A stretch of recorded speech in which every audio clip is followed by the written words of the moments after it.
கேன்சரோட கொடூரமான ஒரு வியாதி இருக்கு. இந்த வியாதி வந்துச்சுன்னா அதுக்கு ட்ரீட்மெண்ட்டே கிடையாது. அது என்ன வியாதி தெரியுமா? அதுதான் ரேபீஸ். நாய்க்கடினால ரேபீஸ் வர்றத நம்ம ஈஸியா தடுக்கலாம்.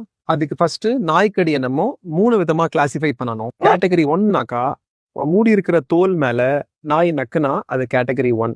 ஸோ இதுக்கு எந்த ட்ரீட்மெண்ட்டும் தேவையில்லை. ஜஸ்ட் சோப் வாஷ் பண்ணா போதும் 20 மினிட்ஸ். அடுத்தது கேட்டகரி 2. கேட்டகரி 2ல லேசா பொறான்றது, ப்ளீடிங் ஆகாம இருக்கிறது, அப்புறம் லேசா பல்லு படுறது, இன்டாக்ட் ஸ்கின்ல தோல் நார்மலா தான் இருக்கணும். அதுல லேசா பல்லு படுதுன்னா கூட, இல்ல மைனரா ஸ்கிராச்சஸ் ஆகுது, ப்ளீடிங்லாம் எதுவும் இல்லைன்னா கூட அது கேட்டகரி 2ன்னு சொல்லுவோம். இதுல அந்த 20 மினிட்ஸ் வாஷ் பண்றதோட இல்லாம எக்ஸ்ட்ராவா நம்ம 5 தடுப்பூசி போடணும். அடுத்தது கேட்டகரி 3. கேட்டகரி 3ல நிறைய இடத்துல கடிச்சிருக்கு, இல்ல தோல் நமக்கு புண்ணு இருக்கு, ஓப்பனா இருக்கு தோல், அதுல நக்கிருச்சு, இல்ல அதுல பல்லு பட்டுருச்சு.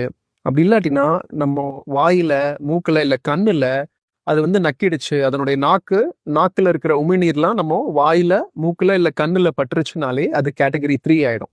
இந்த கேட்டகரி 3க்கு வாஷும் பண்ணணும், 5 தடுப்பூசியும் போடணும். அது இல்லாம முதல் நாளே இம்யூனோகுளோபுலின்ஸ் அப்படின்னு ஒன்று இருக்கு, இதை போட்டுக்கணும். இந்த 5 டோஸ் இருக்கு, அது இல்லாம இம்யூனோகுளோபுலின்ஸ் இருக்கு, இதெல்லாம் ரொம்ப செலவாகும்னு நினைக்காதீங்க.